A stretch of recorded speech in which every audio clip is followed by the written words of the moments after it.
Yo, what's good guys, Austin here, and today we're taking a look at the latest flagship from LG, the V10.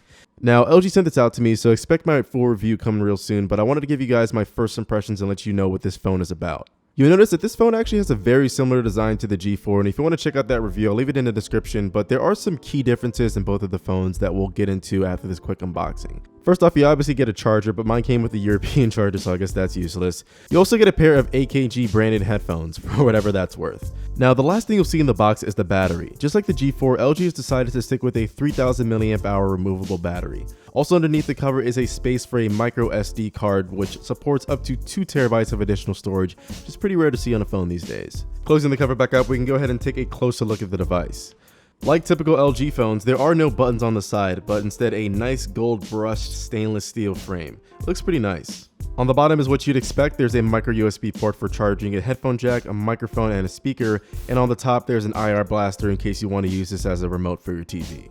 Overall, the V10 has a pretty nice design. It's basically just a really classy version of the G4, but again with some key additions that we'll talk about in a sec. The display is 5.7 inches compared to 5.5, but it still maintains the 1440p resolution found on the G4. The screen's covered in Gorilla Glass 4 and it's really sharp and bright, but the colors seem a bit off. When I compare it to, say, my iPhone 6 Plus, there's an obvious bluish green tint that's really noticeable, especially on white backgrounds. The software experience is what you'd expect from LG. It's running Android 5.1 Lollipop with LG Skin laid right on top of it. But there is one noticeable difference here, and that is the little screen at the top. This is actually a second screen that runs independently of the main display. It can be used to view notifications as well as recent apps and other functions like controlling your music or starting up your flashlight. Now, I'm not completely sold on the placement at the top of the screen since it's a pretty big phone and it's a bit out of the way to actually use it, but it's actually pretty useful with multitasking. You can switch really easily between apps by just tapping on the app's icon in the second screen.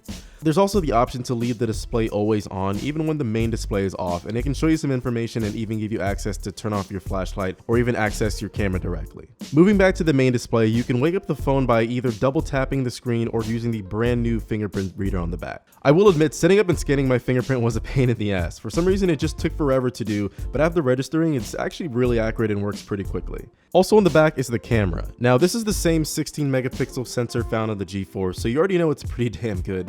But this time around, LG's focused on software and added a lot more video features that will make this a beast of a phone for cinematography. The V10 includes a unique manual mode which allows you to change just about everything on the fly while you're shooting video.